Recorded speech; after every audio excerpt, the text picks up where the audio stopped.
আমরা অত্যন্ত দুঃখের সাথে জানাচ্ছি যে আমাদের নিউট্রাইন কেয়ারের যে ফেসবুক পেজটি ছিল, যেটির মাধ্যমে আমাদের সোশ্যাল অ্যাক্টিভিটিগুলো আমরা পরিচালনা করতাম, মেটার টেকনিক্যাল ত্রুটির কারণে এই অ্যাক্টিভিটিগুলোকে আমরা আর এই পেজটিতে পরিচালনা করতে পারছি না। তাই এই পেজটির একটি ছায়া পেজ হিসেবে নিউট্রাইন কেয়ার আরেকটি পেজ আমরা তৈরি করেছি, যাতে আমাদের যে কর্মকাণ্ডগুলো ছিল একইভাবে আমরা পরিচালনা করতে পারি। এতদিন আপনারা যেভাবে আমাদের পাশে থেকে এই পেজটিকে ফলো করেছেন, আমাদের অ্যাক্টিভিটিগুলো নিয়ে প্রতিনিয়ত সাপোর্ট দিয়েছেন, পরামর্শ দিয়েছেন, একইভাবে আমরা আশা করছি আপনারা আবারও আমাদের নতুন পেজটির সাথে সংযুক্ত হবেন এবং আমাদের এই সামাজিক কাজগুলো করার অনুপ্রেরণা দেবেন। তাই সকলের আন্তরিক সহযোগিতা কামনা করছি।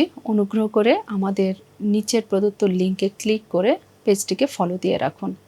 এখন থেকে আমাদের সকল তথ্য এই পেজটিতেই আপনারা পাবেন। সবাই সাথেই থাকবেন। অনেক ধন্যবাদ।